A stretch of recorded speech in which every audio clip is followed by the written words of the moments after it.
CDL Practice Test, Florida, General Knowledge, Part 5. Question number 101. While driving, you should use your mirrors to check A. if your running lights are working properly, B. your blind spots only, C. where the rear of your vehicle is while you make turns.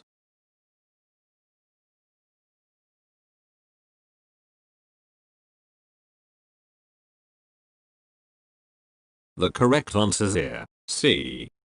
where the rear of your vehicle is while you make turns. Explanation.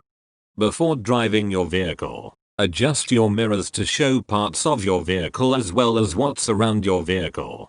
During your trip, you can use your mirrors to keep an eye on your tires and open cargo if any. When you turn, check your mirrors to make sure that the rear of your vehicle isn't hitting anything. If you're pulling a trailer, use your mirrors to keep an eye on it. If it starts to jackknife, you'll be able to spot it in your mirrors. Question number 102. Which of these is true about the radiator shutters in the winter front? A. the winter front should be closed tightly. B.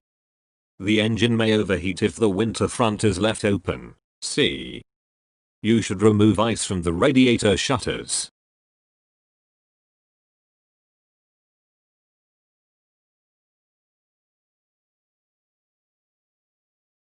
The correct answer is here, C. you should remove ice from the radiator shutters. Explanation.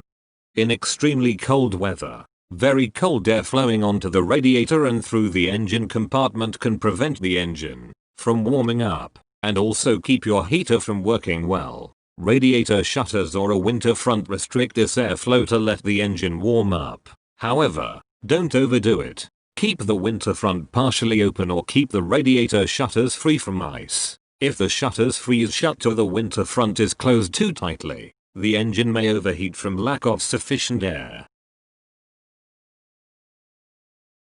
Question number 103. Your safety equipment must include A. spare electrical fuses, but only if your vehicle has circuit breakers. B. a properly charged and rated fire extinguisher. C. a spare front axle. D. spare brake drums.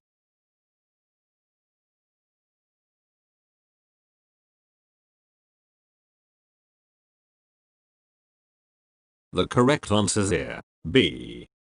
a properly charged and rated fire extinguisher. Explanation. Spare electrical fuses are required, but only if you do not have circuit breakers. Brake drums and axles may need to be replaced at times, but they are not a normal part of your safety equipment. A fire extinguisher is a necessary part of your safety equipment. Question number 104. Which of the following is an incorrect definition? A. impaired drivers, drivers who are sleepy, under the influence of drugs, or had too much to drink. B. distracted driver, drivers whose attention is not on the road. C.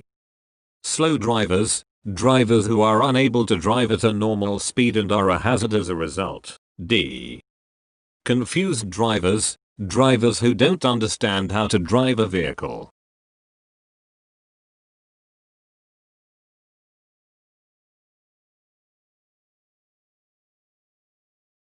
The correct answer is here, D. confused drivers, drivers who don't understand how to drive a vehicle. Explanation. Although they are still a hazard, confused drivers will generally know how to drive their vehicle. They may not, however, be aware of the local area or where to go and may hesitate as a result. Question number 105. In instances when you are parked on the side of the road and oncoming traffic cannot see you within 500 feet, where should you place warning devices? A. warning devices should be placed evenly around the vehicle at a distance of 100 feet. B. warning devices should be placed at 10, 100, and 200 feet away from your vehicle facing both directions of traffic. C. Warning devices should be placed 500 feet in both the front and back of your vehicle. D.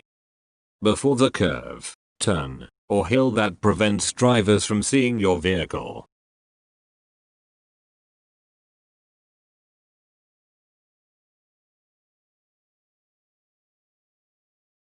The correct answer is here. D. Before the curve, turn, or hill that prevents drivers from seeing your vehicle. Explanation. Warning devices should be placed beyond any point that does not allow oncoming traffic to see you, within 500 feet. For example, a warning device would need to be placed on top of the hill below which you are parked. Question number 106. To avoid a crash, you had to drive onto the right shoulder. You are now driving at 40 miles per hour on the shoulder. How should you move back onto the pavement? A. Brake hard to slow the vehicle, then steer sharply onto the pavement. B. Keep moving at the present speed and steer very gently back onto the pavement. C. Secured in a way that allows the driver to move freely and easily. D. Come to a complete stop, if possible, before continuing back onto the road.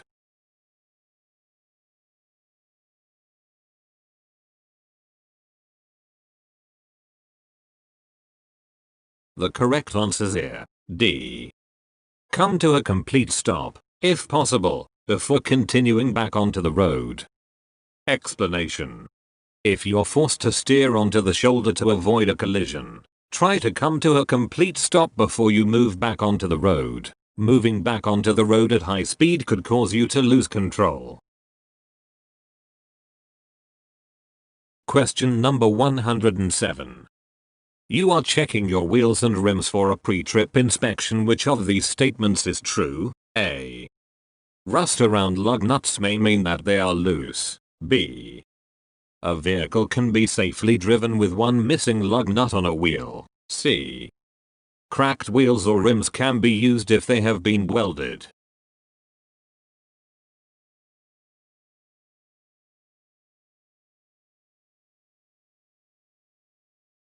The correct answer is here. A. Rust around lug nuts may mean that they are loose. Explanation. Lug nuts must all be present and checked for tightness. Rust is a sign that the lug nut is loose. Question number 108. What is the proper way to hold the steering wheel? A. Firmly, with one hand at the top of the wheel and the other hand at the bottom of the wheel. B. With your right hand on the wheel. C. Firmly, with both hands on opposite sides of the wheel.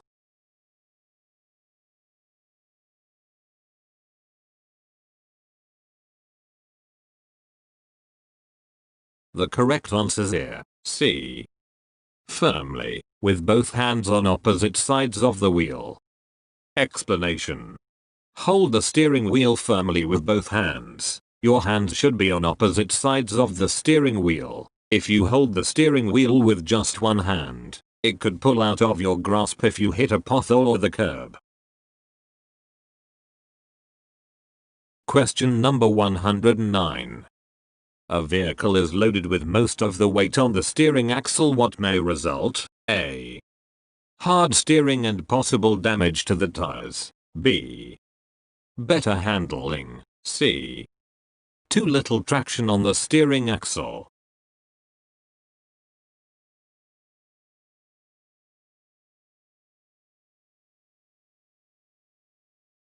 The correct answer is here. A. Hard steering and possible damage to the tires.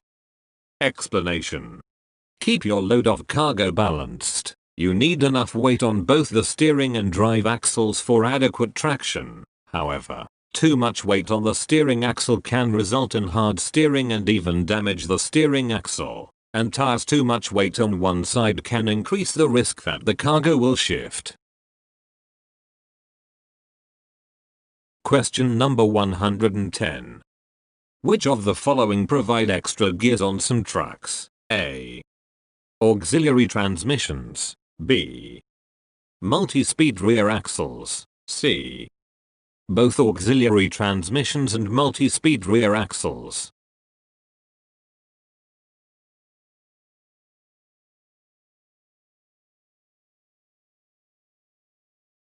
The correct answer here, C.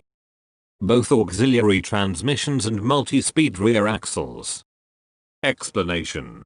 Multi-speed rear axles, which tend to be less common in today's CMVs, and auxiliary transmissions provide additional gears that you can select while you drive. Question number 111. Which of these statements about cargo loading is true? A. The legal maximum weight allowed by a state can be considered safe for all driving conditions. B.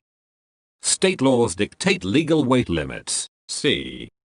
If the shipper loads the cargo, the driver is not responsible for overloading.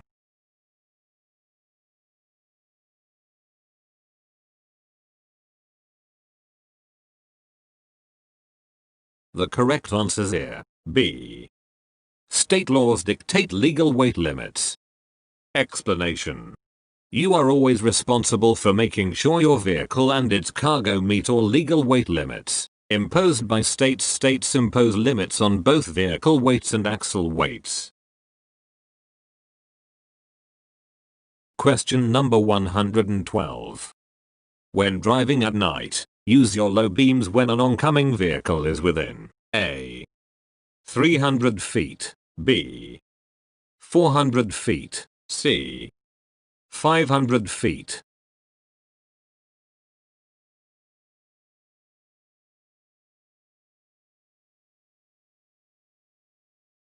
The correct answer here, C. 500 feet. Explanation. To prevent blinding other drivers at night, dim your headlights to low beams whenever you are within 500 feet of an oncoming vehicle or within 500 feet of a vehicle you are following. Question number 113. Containerized loads. A. Do not need to be inspected or secured by the driver. B. Should come with their own tie-down devices. C. Are typically used for freight carried partway by rail or ship.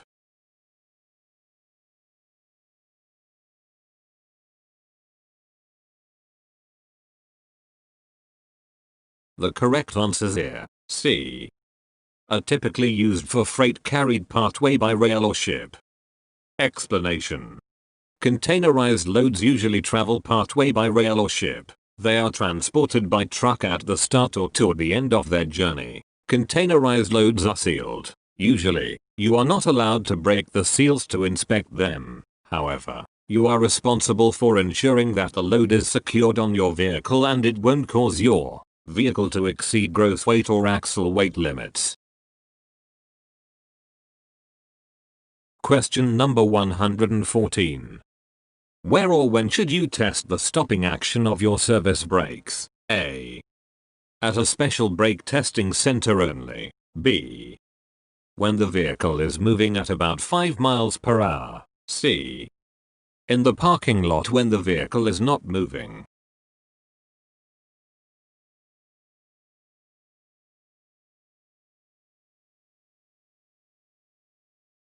The correct answer here, B.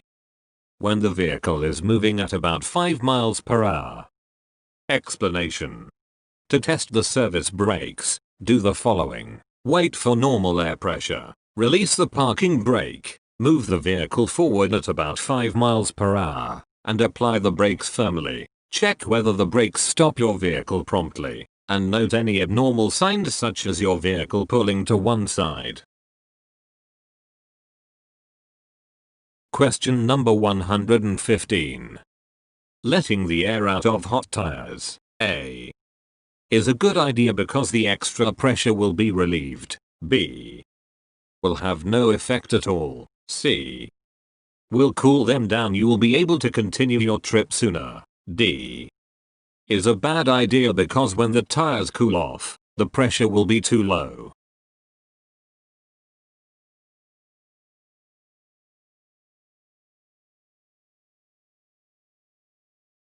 The correct answer here, D, is a bad idea because when the tires cool off, the pressure will be too low.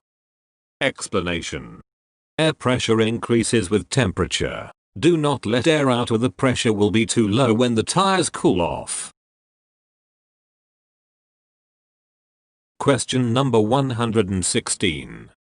What should you do if you get stuck on the railroad tracks? A.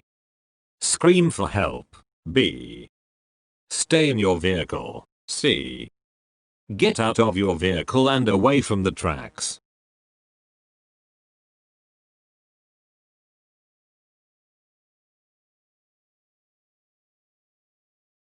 The correct answer here, C. Get out of your vehicle and away from the tracks. Explanation. If your vehicle gets stuck on a railroad track, get everyone including yourself out of your vehicle.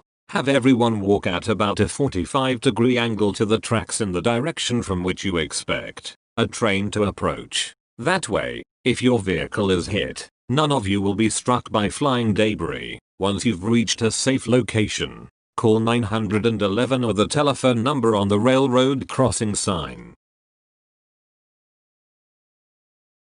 Question number 117. Which of the following statements about backing is true? A. Backing is always dangerous. B. You should back and turn toward the driver's side whenever possible. C. Both of the above are true.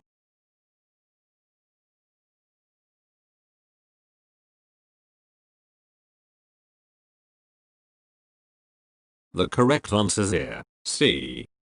Both of the above are true. Explanation. Because of the limited visibility, avoid backing up whenever possible. If you must back your vehicle, back toward the driver's side. You'll be able to watch the rear of your vehicle from your driver's side window. Also use a helper if possible. The helper can stand near the rear of your vehicle and keep an eye on your blind spots. He or she can signal you to stop before an accident can occur. Question number 118. The best drivers are those who watch and prepare for hazards. This is called being A. Offensive. B. Defensive. C. Objective.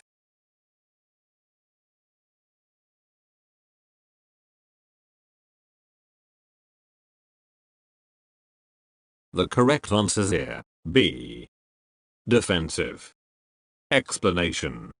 The National Safety Council defines defensive driving as driving to save lives, time, and money, in spite of the conditions around you and the actions of others. Defensive driving is about anticipating potentially dangerous situations in advance, including driving conditions and mistakes made by others, and planning how to deal with those situations. To be a defensive driver, you must constantly scan for hazards all around your vehicle. When you spot a hazard, think about the emergencies that might develop from it and formulate plans to deal with them. Question number 119. Of the following options, which is the most important to check for stickiness or looseness? A. Doors. B. Seat belts. C. Locks on doors. D. Windshield wipers.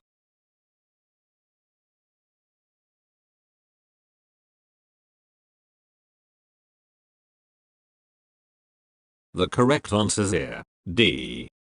Windshield wipers. Explanation.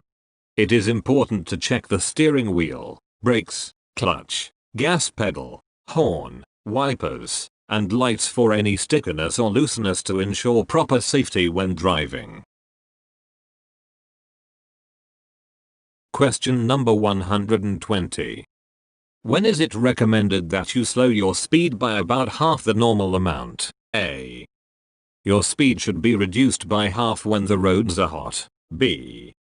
Your speed should be reduced by half when driving on ice. C. Your speed should be reduced by half when driving in the rain. D. Your speed should be slowed by about half when driving on packed snow.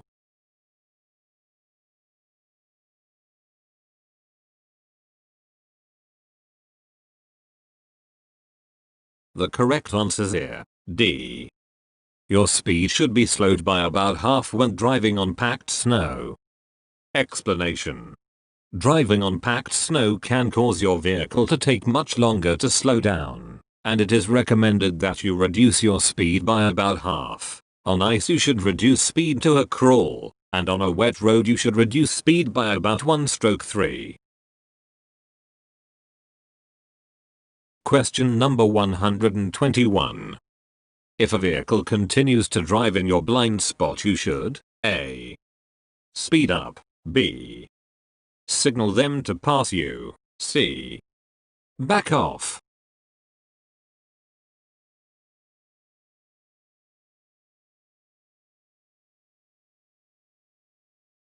The correct answer is here, C. Back off. Explanation. Backing off just means you slow down. If the vehicle was in a blind spot, this change in speed should force it out of the blind spot. Question number 122. Which of these is especially true about your tires in hot weather? A. If a tire is too hot to touch, you should hose it down with water. B. You should bleed a small amount of air to keep tire pressure steady. C. You should check tire mounting and air pressure before driving.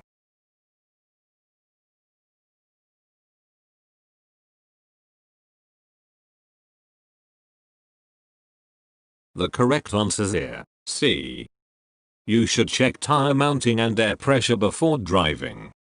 Explanation.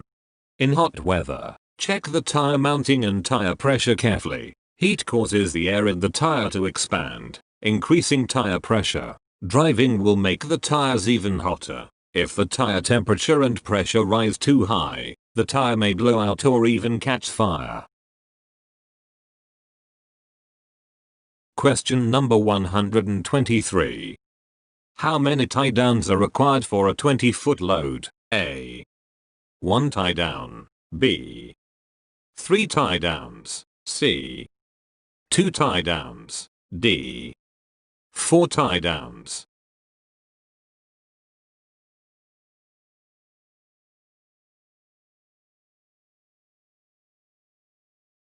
The correct answer is here, C. 2 tie downs. Explanation. The rule is that you should have 1 tie down per 10 feet of cargo, and you must have at least 2 per load, regardless of the length. So for 20 feet, you would have 2.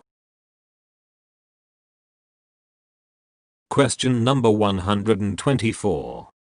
To prevent brake fade, you should A. Apply constant hard pressure on the brakes. B. Coast down hills that are not very steep inclines. C.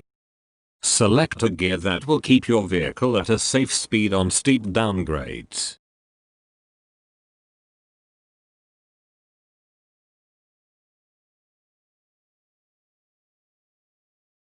The correct answer is here, C.